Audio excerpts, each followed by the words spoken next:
Chris here with High Seas Cruising, and welcome to today's video.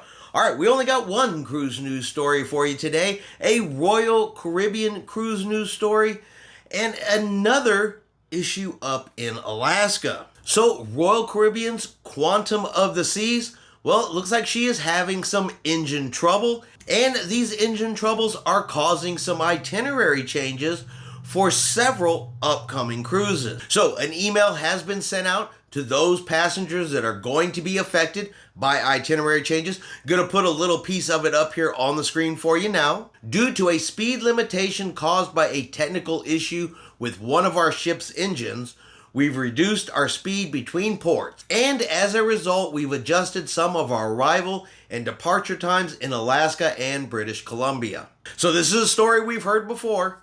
Engine trouble, reduced speed, itinerary changes. I mean, we've seen this recently in Alaska with Princess Cruise Lines having engine troubles up there. Now, the article I read said the affected sailings are August the 1st, August the 8th, and August the 15th. I kind of think that may be a bit of a typo, and I think they meant July 1st, July 8th, and July 15th. To me, that makes a little more sense.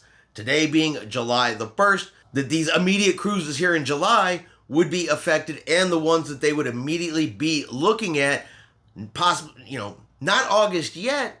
They got to have some time to repair the engine. So I think that may just be a typo. I think it's actually July sailings that this is what this is talking about. If you are booked on Ovation of the Seas, you've received this email, particularly if it's a July sailing, let us know in the comments, because I said I think this is affecting July and should be affecting July 1st before it affects August. Now, as far as the itinerary changes go, they're talking adjusted port times, shorter times in port, an hour here, an hour there, possibly some switching of some ports. It's kind of changing from sailing to sailing, depending on where the ship goes and what's available during that particular cruise.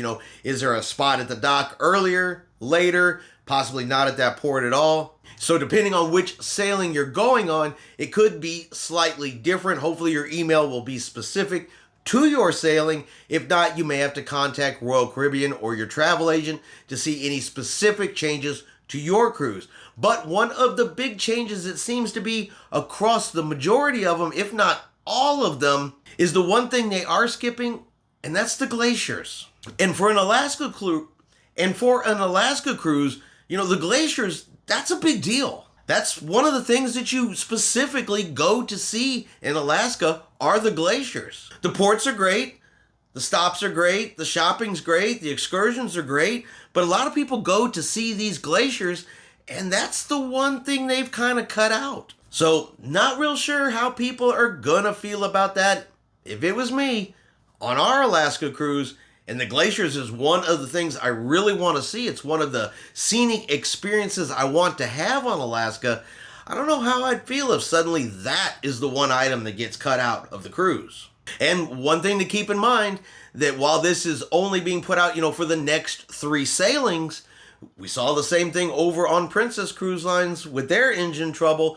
It could go even further. Depends on how long it takes them to get it repaired, get the parts in, whatever steps are necessary to repair this engine. So it could affect future cruises as well. And that's just something, to keep in mind, especially if you have an upcoming Alaska cruise on Ovation of the Seas. Now, Royal Caribbean is offering some refundable onboard credit. That means if you do not use it while on board the ship, it can be refunded back to your original form of payment. Now, for an inside and an ocean view cabin, they are offering $75.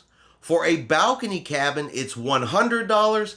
And for a suite, it is $200 per room, not per person. So just per room. And I have to wonder, is this going to be enough to satisfy the people that go on these cruises to see the Glaciers, only to have them completely removed from the sailings? And shorter times in port, especially for an Alaska cruise. These are bucket list cruises. They could be once in a lifetime cruises. They could be cruises that people have saved up, 2 and 3 years to take.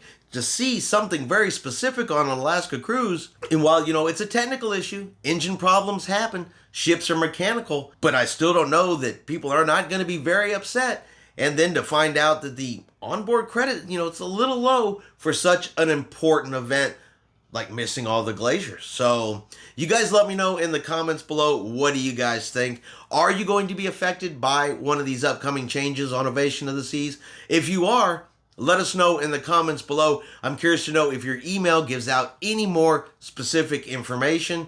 And do you think that the onboard credit offer is fair for missing the glaciers in Alaska? Let us know. And that's going to be your cruise news for today.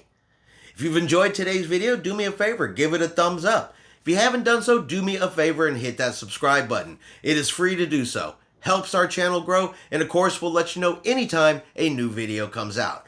Hope everyone has a really great day, has a really great 4th of July weekend, and like always, we will see you out on the high seas.